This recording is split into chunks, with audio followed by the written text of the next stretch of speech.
Welcome everybody. TeamTalk is back. We've moved to a podcast variety. You can shoot me down as much as you want, but I've had time on my hands during lockdown. Unfortunately, it's not always going to be in as beautiful a studio as this. Thank you very much to CreativCarbon for helping us with the first couple of episodes. Sometimes I'll be coming at you from Zoom, sometimes from which is a new app, but I'll tell you a little bit about that later, and sometimes just from my own backyard. But most importantly, it's brought to you by Knife Capital. Knife Capital is one of South Africa's most successful venture capital funds. The journey has been over 10 years long. It started way back when Mark Shuttleworth made a lot of money and put it back into the economy through the careful management of some of the leaders of Knife Capital. I work with them today. I joined them 6 years ago, and we've got an incredible opportunity to tell the rest of the world about companies that we move to international status and how we invest in what's happening in the South African landscape. One of the most important things for a venture capital firm, as you would know, is pipeline. Where do we get it?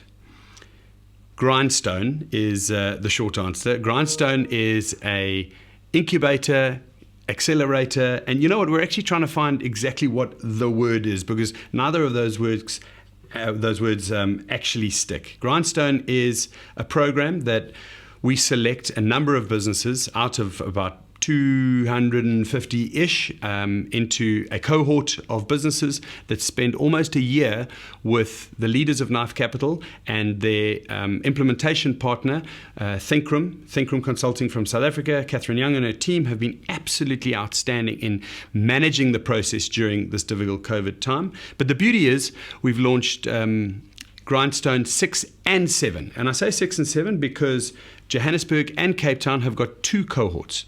10 businesses each, a number of opportunities in what I think is a very, very sexy space.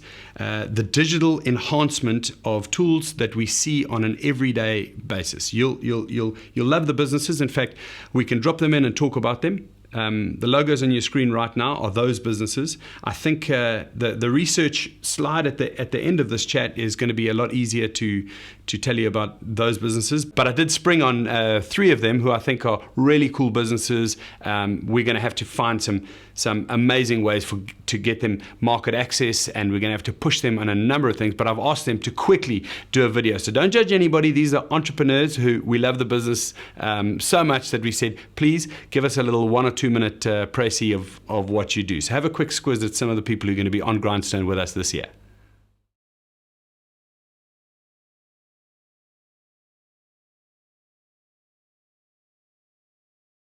Hey, I'm Zule, founder and chief energy officer of Localbase.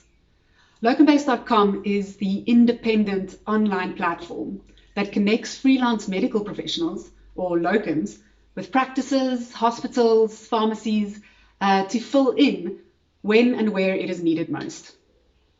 Localbase is a supportive ecosystem that empowers locums to earn their worth in a flexible way, and also empowering practices on the other side to optimize their business, to be able to provide continuous quality care for practices to keep earning while the primary practitioner can rest and revive and recoup. We need to distribute skills. It has never been more important to get medical care where it is needed most. We're starting in South Africa, expanding into Africa, and possibly even further. That is the plan. We're not saving the world, but we're definitely on a mission to make it better.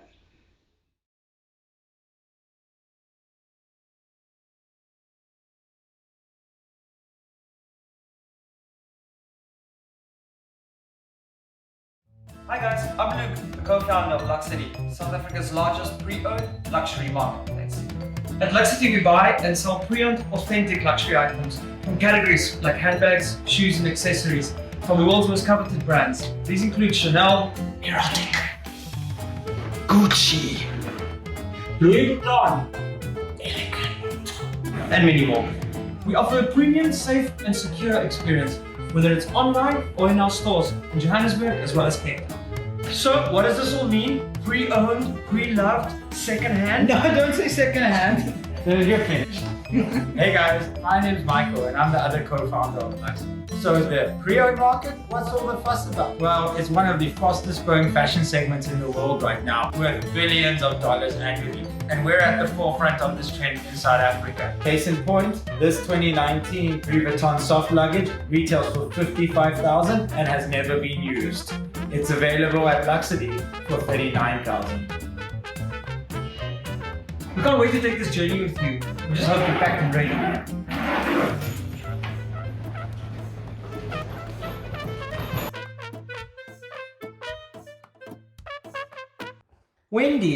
Fendi.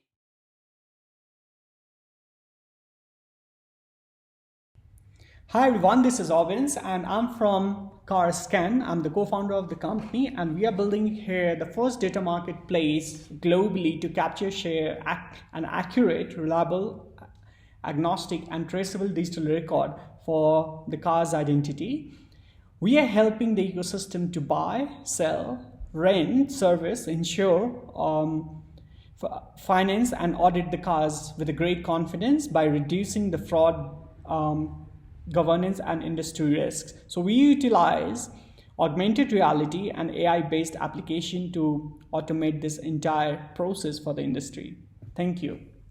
Hi everyone, I'm Chandar, I'm CTO of CarScan, and in CarScan we are building cutting-edge and scalable platform to scan millions of cars within a blink of our eyes. We have built the state-of-the-art computer vision model, which we have deployed on our GPU server and on-device edge computing to make the process of scanning a car seamless. Our solution is cloud-based, and on the other side, we are helping insurer and repair with our real-time quoting platform, which automatically select the best repair based on the cost, past experience, rating, area, etc., which is benefiting insurer and repair at the same time. And our mission is to build the first car marketplace where we can find anything or everything related to car. I think the most important thing to remember is that backing entrepreneurs in the ecosystem in South Africa is incredibly important. We've seen a number of very, very good ideas badly implemented. We've seen some incredible entrepreneurs who are chasing the wrong idea. But what we pick to come on board into Grindstone is a combination of the two. And we think we're really, really lucky to have interacted with all these guys and look forward to making that journey a success with them. Now, one of the things that we've always focused on in TeamTalk is not necessarily what people are going to do, but what they have done. Now, Bryan Habana, international sportsman, needs no introduction. I'm really, really lucky to count him as one of my friends. Bryan has, post his career, he's gone into broadcast and a number of other things. In particular, some giving. His Bryan Habana Foundation has done some amazing work during the strains and stresses that COVID have put on South Africa, delivering meals with the South African rugby legends, going into townships and helping ease some of the hardship that a lot of people are going through. I'll put up some reference to the Bryan Habana Foundation where you can help if you want to, which would be absolutely amazing. But I got hold of Bryan because I wanted to talk about something completely different. Now, Bryan is an entrepreneur who has backed a number of businesses. Those businesses are diverse. Some of them are in media and advertising, and they're very successful. We'll get a chance to look at some of those later in the year. But the business that I want to talk a little bit about is a business that's in the financial wellness and inclusion space, and it's called Paymenow. I know that they picked up some funding to go onto a entrepreneurial program themselves. Bryan has known the founder or his co-founders for a while from school and I think into university. He's gone back to SA. He's invested his own money, time and effort into this business. So what I thought was I would give him a call, see if I can talk a little bit about Paymenow, and I was lucky that he did take the call. To give you context, Paymenow is a financial wellness and inclusion platform, and it allows employees early access to already earned wages. Now, we know that there are a couple of players in that space around the world, and we've seen people using wages that are coming up for different programs. I really like what these guys are doing, but I want you to hear it from the horse's mouth. I phoned Bryan. This is what he had to say. Let's see if Bryan Habana is at the office and can chat to us in a few seconds. There he is, Bryan Habana. It's connected to audio. What an opportunity to catch up, Bryan. I've given you a précis in the show, told the people about you and how busy you've been. I've been lucky to cross paths a number of times at sort of some World Rugby events and see how busy you are on stuff relating to what you used to do for a living. But you've got yourself busy in quite a few things. We want to focus today. This little piece is more about the sort of the industrial, hardworking nature of entrepreneurship, particularly in and out of South Africa. People who take concepts and businesses global because of success in the South African market. But I've got to praise it. I've got to give a chance to tell my my audience. I mean, for you to get involved in that space, you had to do a bit of work while you were playing rugby. You had to do, some, and I followed the progress while you were in France, some business courses, some sort of readiness, if you want, for the next phase of your career. You know, what stimulated that, and what did it make you look out for when you were going through that? Mm. Yeah, Bob, thanks. It's always great to chat. I think you're definitely one of the guys. I want to say from my era, you're a little bit before my era. I was lucky to sort of be involved in your era, and obviously, the role you played in 2000 was, pretty magnitudinal in terms of, what you had there. So I think it was great to sort of see people from a generation prior to me, actually then, your likes of yourself, John de Villiers, John Smith, even someone like Bucky's Buerter, who at the start of his career in 2006 sort of started getting into the gaming market and buying gold Willoughbys, that even though I had to buy his iTunes vouchers for him, he was looking on what to do. So I think, again, throughout your career, and again, assimilating myself to you sort of try and relate your brand and your brand worthiness in such a credible fashion that you do open up networks and doors that could then potentially play their part in, where you can go as a person post your career. I think for me, what is really important, particularly in my time in France, knowing I'm sort of coming towards the end of my career, was getting back into some form of education. I did start studying at BSc IT degree at RAW back in 2001, but rugby unfortunately took me on a very different path, and being out of the house for the first time ever and doing your own stuff at Coursace was not quite ideal. But I think throughout my career, being able to assimilate that brand and brand awareness, making sure you're trying to remember people's names, making sure that the business cards you get, you file properly in the right categorization so that you actually can touch point or base with them at some point. And I think that relationship building that, I constantly had throughout my career was extremely important and has been very beneficial in this transition period for me.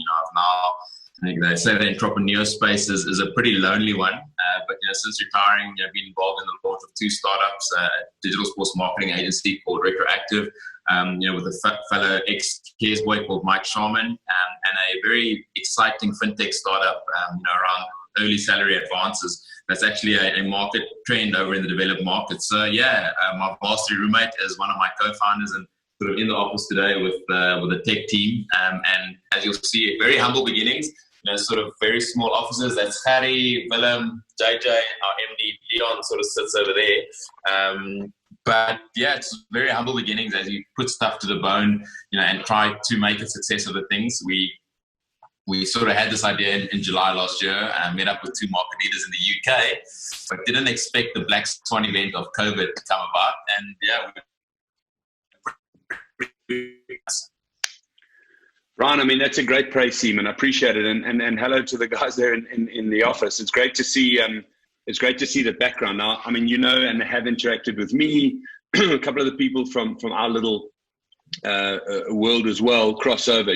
There's various funds, there's funders, there's champions of startups in South Africa, but it doesn't matter how many there are. It's a small ecosystem, and it's competitive. I think there's a good chance for people to let's call it, go through accelerators, go through incubators, and be the same, but to add the brand strength that the brand Bryan Habana can bring, can open doors in particular, is one thing. In terms of the actual startup and the leadership of that, I mean, for me, it shows that you're understanding it. You're not looking for the leather chair, the fancy office, the position, and the briefcase. You're looking for a real understanding of the business. Give us an overview of the business, and let's concentrate on Paymenow because that's where you are at the moment. Yes, so Paymenow, my official title within the organization is Head of Business Development. Obviously, like you say, that opportunity to open doors, potentially get email responses that other people don't get. But I think for me, it has been about learning about the product and the offering. The team around do come from a previous fintech environment within the Stellenbosch area. So Dion, who was my boss, the roommate, MD of the company, moved down from Johannesburg about 4 years ago. And I think for us, the actual offering around early salary advances is a global trend. And myself and Dion actually went to go see 2 market leaders in the UK in September last year, WageStream and HastyPay, around a similar offering.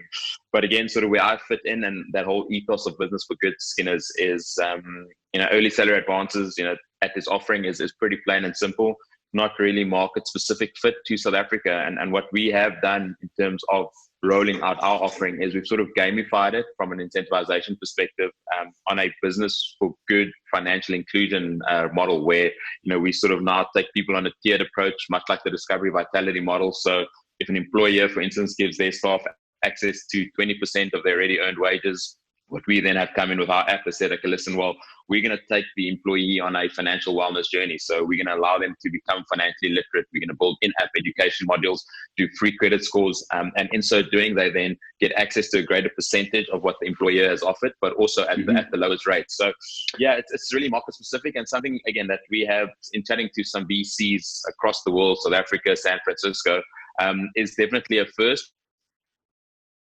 within this type of offering or platform. There's been things in the emerging markets like the Philippines and India, but nothing that they've seen. And I think that has excited us. Obviously, the market traction and education that you need to give about people understanding that it's not alone is something in South Africa where our monthly cycle is unfortunately something that has been set in stone for a very long time. But what we also have come across in our engagement is being able to tell employers that we expect, as employers, as South Africans, we expect our most uneducated, most previously financially excluded people on the lowest earnings to work the best with their money over a 3-day period. And that has seen the rise to the predatory environment of payday lending, microloans, loan sharks. For those potentially in the UK that don't know what a mashonisa is, it's literally someone that comes and takes a person's credit card. And when payday happens, the employer has to get the credit card back by actually inputting that credit card into a machine, drawing out the money, paying the loan shark, and then going on to the rest of their day's business. So yeah, it's a very extraordinary environment, and we are looking to be a little bit disruptive in that space, and giving people access responsibly to wages so that they can see themselves through a month. And again, not for lavish necessities or wants, but literally for the basic needs of potentially transportation, medical emergencies, and again, that nano-transactional space where the current market literally can't financially be viable in because of the the excessive fees that are around it. Bryan, I love obviously through Knife Capital who help us put these things together. We get a chance to talk to the SME Fund and people who are looking in this space and are managing the space. In fact, after our launch in London, I had a chance to I met the HastyPay guys. I know WageStream. I think it's an absolutely critical part of the environment. I love the fact that you've got a huge accent on social responsibility as well for the employer, as opposed to just saying we're a solution for the employee and dividing them. The platform for me is making these people become better financial citizens, and we need more of that. We have cut out to a traditional model, like you said, which can be quite violent at the one end if people are managing their environment badly. But on the other side, it looks like, and the reports that I've been reading, you're also able to improve the productivity and the engagement. I'm loving that. Where do the learnings come from? How are you guys going into the research and making decisions about your app and the gamification that can actually affect that part of it? So, Skinner's on, one of the biggest barriers to entry is obviously, changing that mindset and educating the market around what actually a salary advance is, that it's not a loan. And again, the effectiveness that it potentially can play for the employer. So, we're not going in there looking to make complete wholesale changes to the current payroll system. We literally want to go in and give the employers the opportunity to give their employees a benefit. So, we're going through learnings of potentially looking at embedding, the employer's logo into the app powered by Paymenow, instead of being this foreign entity that people are very hesitant on. We've on month five of our first employer onboarded just before lockdown happened in literally 8 days, and I think that was a pretty cool learning for us, because in this blue collar low LSM market, where people potentially don't have access to data or apps or whatever, it's about seeing that engagement, and that resistance to actually try a new product is always a difficult one when you're in a startup. And I mean, we've got a great story of that first startup or that first onboarding, where our head of dev and our MD went up to Dalmas, and Dalmas, it's very rural. They literally went up 8 days before President Ramaphosa said lockdown is going to be happening. They got there, they got asked where they're from. They said, well, we're from Cape Town. They go, well, you're not allowed in the warehouse. The guy's like, well, we've got an appointment with, the owner of the company. He said, well, sorry, lockdown. So they literally had to go across the road to a Wimpy at the petrol station across the road. They were fortunate enough to at least present to less than 10% of the staff. And what we then saw in month one from a take-up perspective, we had a 45% sign-up from a staff contingent of that first employer, with a usage of, I want to say about 140%. So being able to see the ease of use around that, that then rose to about just over 55% in month two, with a 220% usage of the app in month two. So I think there have been learnings. I think what we have also seen is that financial wellness journey that people go on, because we've got the opportunity to do an immediate payment, a real-time transaction, or a 24-hour payment. And that first month or two, employees are cashing out immediately because they want access to their money. But we've seen with a few of the current onboarded employers that the employees actually now know that if they do it for a 24-hour transaction instead of an immediate payment, there's actually a massive saving that they get, because there's sort of a 15 Rand a window that they actually get access to. So that type of learning and going on the journey with the employer is also really important for us. Staff retention, there's been incredible case studies done, with some of the big offerings that are similar in the US and the UK around, employee wellness and the happiness, theft and fraud that is lowered, and just an incentivization perspective for the employees that makes them feel self-empowered at the actual entity, which is great. And the continued learning. And our testimonials, my MD you're on speaker, so my MD starting in my mouth, making sure that I say the right thing. I love it. That's what it's all about. off the record, that he found out about yesterday in one of our journal interviews. But I think the testimonials are really proof. And again, we've had people, commend us on the opportunity to literally get 200 Rand for taxi fees, for a week's transportation. And we actually had our biggest cash out last month from one of our onboarded employers, where an employee was on a road show somewhere, and his prop shaft broke of his car, and he was literally able to make a 5,000 Rand cash out immediately into his bank account to pay to get back on the road again.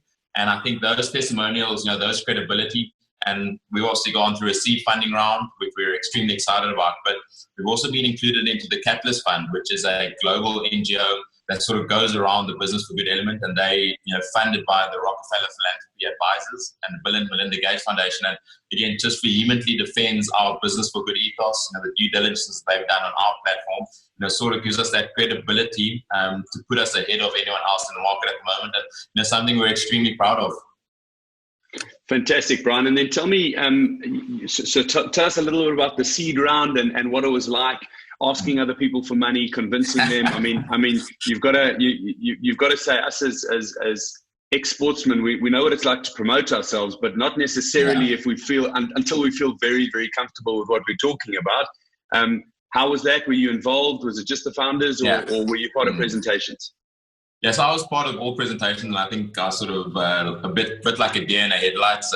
Dion Nobriga, the MD of the company, sort of did all the Excel spreadsheets, and the initial investor we sat with said, "Oh yeah, well that's great, but spreadsheets don't lie, do they?" You sort of sit there, well, yeah, they potentially don't. But yeah, I think Skinner's, learnings for me, and I think we, with our seed round investment that we actually did do with our strategic partner was very strategic, because the group we've now been invested into is a much bigger umbrella of not only companies, but like-minded businessmen that want to succeed. And even though they only have a majority share in the company, they have a very good network in and around what they can offer. So it was a very strategic initial engagement that we did do with Digico, that they are called via Medium, and in so doing gives us opportunity to leverage off their network, but also off their expertise within the industry, within the mining industry, within the telco industry. And I think for us that has been an extremely important one. It has given us a bit of runway now from an operational expense perspective, to make sure that for the next year to 18 months, we can operationally perform at our peak, and also give us a bit of that funding, because we actually fund that advances. So it was an extremely important strategic perspective that we took. It was difficult because they hardballed us along the way a lot of the times, and because they came with the extreme business acumen, as a young startup, you sort of work caught a bit like a deer in the headlights. But I think we stood firm in our actual ongoing. And again, we're extremely excited about that, and potentially looking at chatting to a couple of VCs over the next year or so, in terms of scaling into Africa, and potentially Latin America, and some other developing markets. So yeah, it has been tough, not quite like facing the hard dog, but pretty intimidating the same. Good, man. Well, I mean, I know that I mean, our guys at Knife Capital, we'll come knocking. We'd love to learn more wherever we can help. Tell me about where you see the business going quickest. Are you looking to jump over the borders of Africa? Latin America, obviously exciting, but if you think the huck is intimidating, that's a whole new level.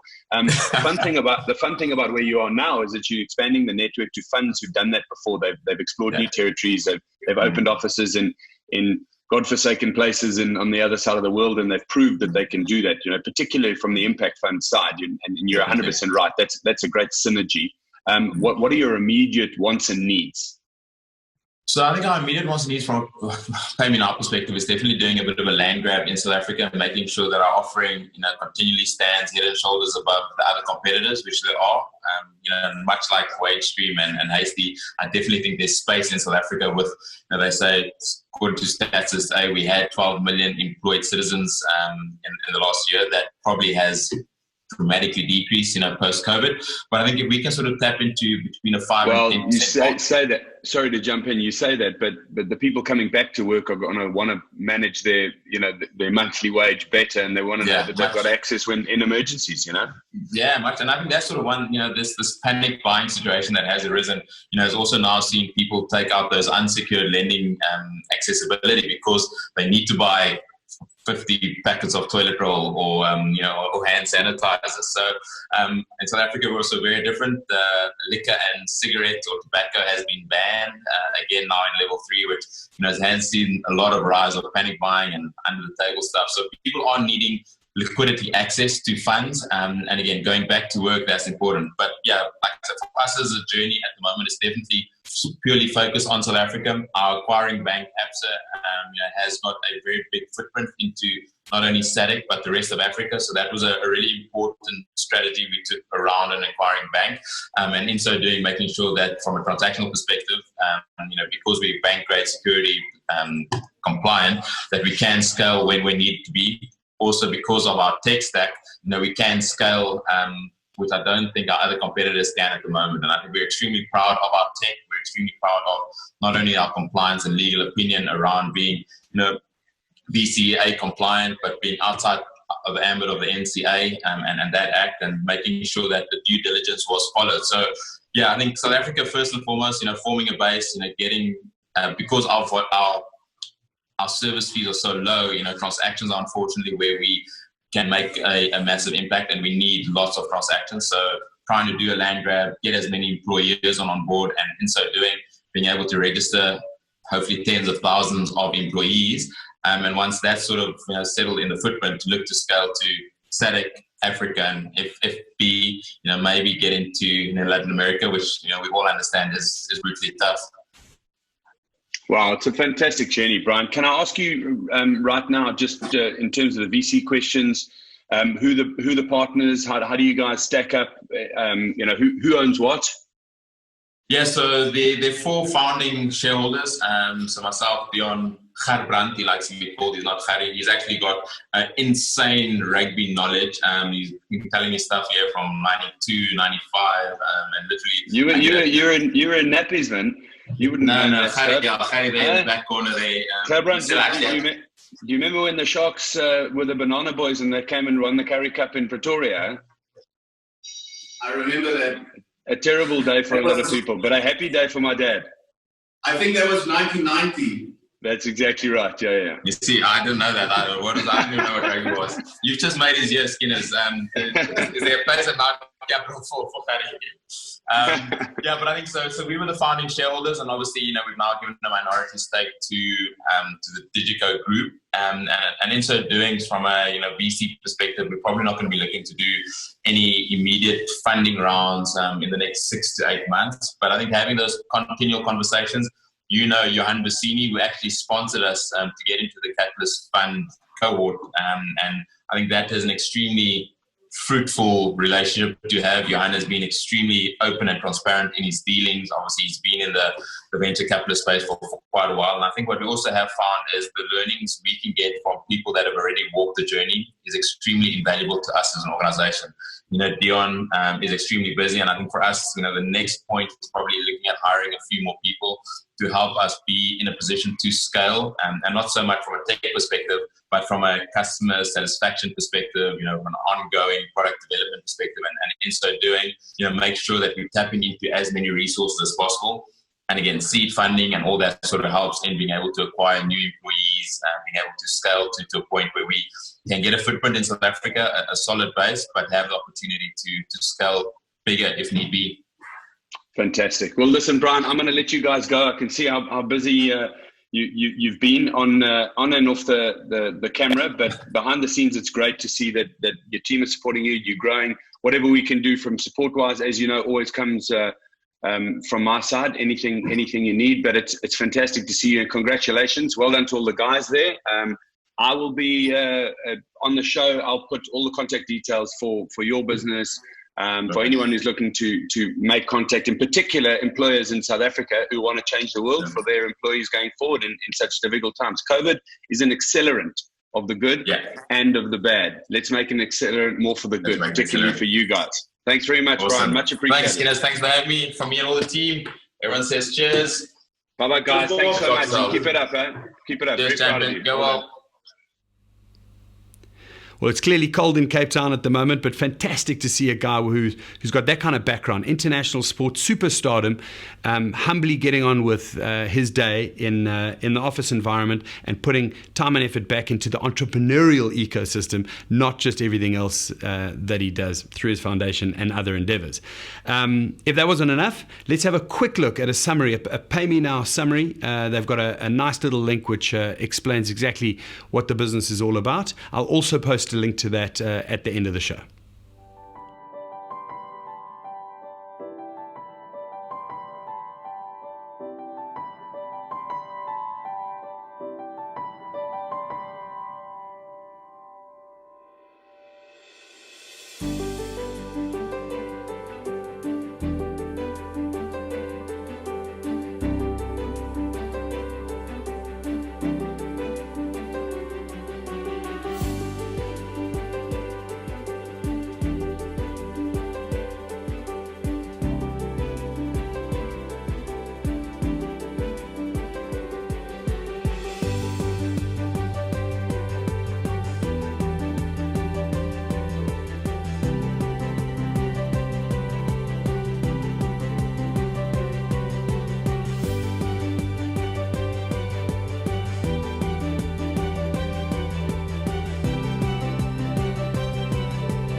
Okay, incredible summary, great business. Good luck to Bryan and his team, and I certainly hope it goes well in the journey to the next round of funding. Remember, sometimes it's the money that follows on, not necessarily the money that you get up front. Most important thing for me is that we're at the end of TeamTalk again, and don't forget, I've got a cheat sheet which I'm going to put up here. These are all the links to the things that we mentioned in the show. At Grindstone Excel or grindstoneexcel.com is where you can see the businesses that we've spoken about. Remember, there are 20. You've only seen videos to 3, so there's 17 other very interesting endeavors going on out there. The people that we've dealt with today that have created this studio, thank you very much to CreativCarbon, and most importantly, Knife Capital. Keep doing what you're doing and impacting the South African entrepreneurial landscape. See you next week.